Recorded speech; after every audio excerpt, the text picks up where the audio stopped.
Bueno, y el último video de la clase de hoy, video número 3, vamos a ver oraciones en voz pasiva.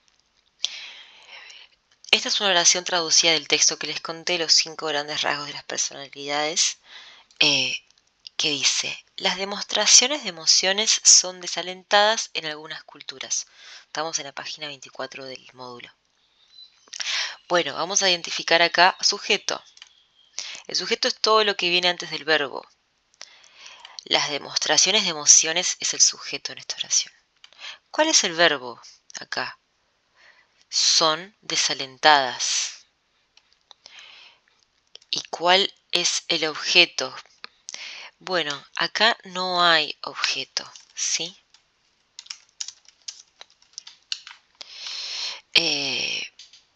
Miren, voy a pasar a otro PowerPoint para mostrarles también mejor.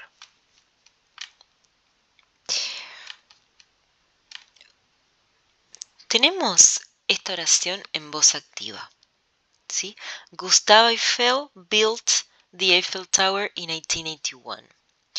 Identifiquemos sujeto, Gustave Eiffel. Built, verbo.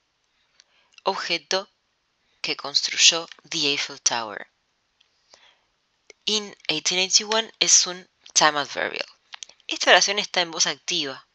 Tiene el orden sujeto, verbo, objeto, como les expliqué antes. Pero miren lo que pasa ahora. Esta oración está en voz pasiva. Tenemos: This tower was built by Gustave Eiffel in 1881. Esta torre fue construida por Gustave Eiffel en 1881. Entonces, lo que era el objeto en la oración anterior pasó a ser el sujeto. Esta torre fue construida y esto ahora se va a llamar agente por Gustave Eiffel, y esto sigue siendo el time adverbial, ¿sí? Entonces, lo que quiero que observen es cómo se compone, cómo se forma el verbo en las oraciones en voz pasiva. Como ven, está compuesto del verbo ser, que en inglés se le llama verbo to be, que bueno, tendría que poner un meme acá porque siempre las teachers parecemos que hablamos del verbo to be. Somos re filosóficas, to be o not to be. Entonces el verbo to be, que tiene muchas formas, en este caso está en presente, plural, en español, en inglés sería is. Y el verbo que le sigue, estas se llaman participio pasado. En inglés, pasado participio, past participle, ¿sí? Miren en inglés qué pasa. En inglés justo está en...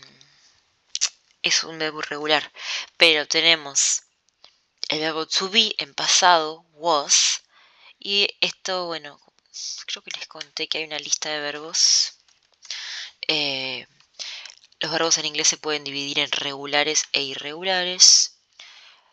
Los regulares terminan con ed y los irregulares tienen acá, están en esa sería la tercera columna, ¿sí? Cambian la forma.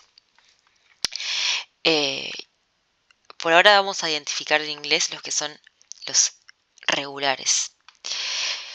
Entonces, acá explica lo que es la voz pasiva. Bueno, es una estructura gramatical en la que el sujeto de la oración recibe la acción del verbo en lugar de realizarla.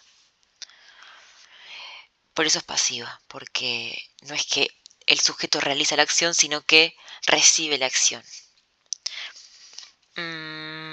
Por ejemplo, como dice acá, el libro fue escrito por el autor. ¿Está en voz pasiva o en voz activa? Está en voz pasiva, en pasado. El libro es el sujeto que recibe la acción de ser escrito y por el autor indica quién realiza la acción. Acá tenemos, bueno, más claramente cómo haces el cambio, ¿no? En voz activa, la arquitecta remodeló la casa. En voz pasiva, la casa fue remodelada por la arquitecta. Quisiera que se vean esto. Pistas para identificar ambas estructuras, que es lo que quiero que sepan.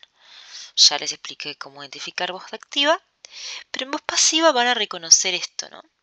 Van a reconocer el verbo to be en inglés, que sus formas van a ser las siguientes: is o are en presente, was o were en pasado, y después cualquier forma que tenga, por ejemplo, will be, have been, is going to be. Y los verbos en participio del pasado, que esto tendría que estar acá, en general llevan ed, ¿sí? Por ejemplo, no sé, finished, cleaned, listened. Y después también, lo que tampoco aparece acá, es que va a aparecer esta preposición que es by, ¿sí? No me odien, no me odien, les juro que si van a practicar lo van a entender. Por último, ¿por qué utilizamos la voz pasiva? ¿Y por qué es importante que la vean? Porque en los textos académicos usa mucho esta voz, este tipo de oraciones. Y como dice acá, se usa para enfatizar la persona o cosa que realiza una acción. O también puede ser para enfatizar una acción sin identificar a la persona que realiza la acción. Bueno, van a hacer este tercer ejercicio en el cual van a identificar si la oración está en voz activa o en voz pasiva, ¿sí? Este será el tercer ejercicio que van a hacer. Y después también, esto los dejamos para, si quieren hacerlos, pero los vamos a hacer la semana que viene.